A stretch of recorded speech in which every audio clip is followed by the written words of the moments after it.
प्रचंड रौद्रताप जगु जड़े महिला अंशुघात मृत्यु होइथिबा अभियोग होइथिबा बेले मृत महिला जनक हेउछंती मयूरभंज जिला मुरडा ब्लॉक अंतर्गत गड़ीगां पंचायत अधीन धोबणीशूल गाँवर 50 वर्षिया कौशल्या महंत। से छेली चराइबा पई निकट जंगल को जाइथिबा समय रे हठात अंशुघातर शिकार होइथिले।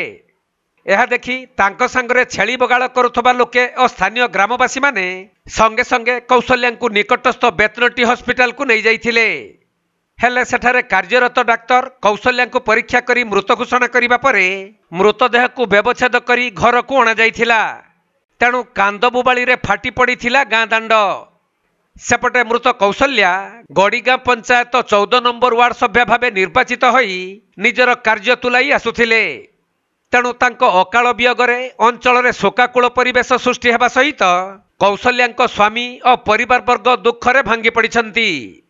छेड़ी बगा जाइथिला से छेड़ी बगारू से ये छेड़ी ये करते करते माने सनस्ट्रोक रे पड़ी गला तापरे तांको ये सांगगा ये बही नहीं घर को पहुंचले तापरे बेतनटी हॉस्पिटल नेला बेर को माने ये डॉक्टर देखिके कहले ना ये मृत्यु। तो बर्तमान कौन को चाहउछंती कोन दाबी रखिबे?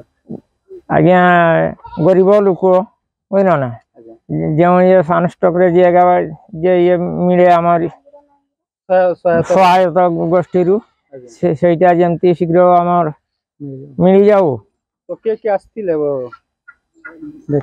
देखिबा में बहुत लोग आस्तिले ना ना जो सब प्रशासनिक अधिकारी किंबा नेता मंत्री के आस्तिले ये एमएलए आस्तिले कोन कहले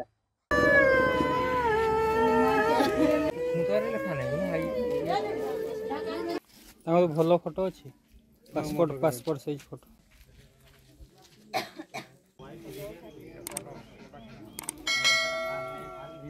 मयूरभंज जिला मुरडारू ज्ञानरंजन बेहेरा रिपोर्ट कोणार्क लाइव।